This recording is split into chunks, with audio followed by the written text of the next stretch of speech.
One of my friends, Alex, has got this quote which I love, and he says, "The heaviest things in life aren't iron and gold, but unmade decisions.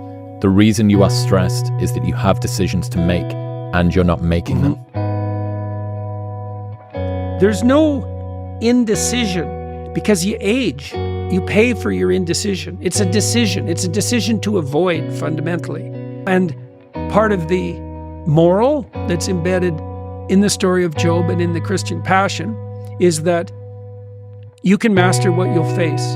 And maybe that's true. I mean, the clinical literature seems to indicate that it's true, because one of the things you do, if you're a competent clinician, is you look at what people are attempting to accomplish. And maybe that needs some retooling, but let's assume that they have a goal in mind that would work, right? You've talked it through with them strategically. They have a well laid out vision. Okay, now they're laying out the vision and they encounter impediments that stop them. And maybe they're impediments that make them afraid and paralyze them. And so then what you do is you decompose the impediment, just as we talked about earlier, until you find a way they can advance that constitutes a genuine advance that they'll actually do. So what you do is you take the problem and you narrow it until they'll face it. Okay, then they face it. Then what happens? They get more competent. That's what happens. And then they get better at facing all problems. So they don't just learn how to deal with that specific problem.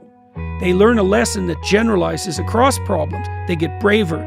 When you use exposure therapy, people don't get less afraid, they get braver. And that's way better, because braver moves from situation to situation. Okay, so the question is, here's the question. If you faced everything that was put in front of you, who would you be? Well, the biblical answer is you'd be a true son of God. That's the biblical answer. It's like, well, do you believe that? Well, it depends on what you mean by believe.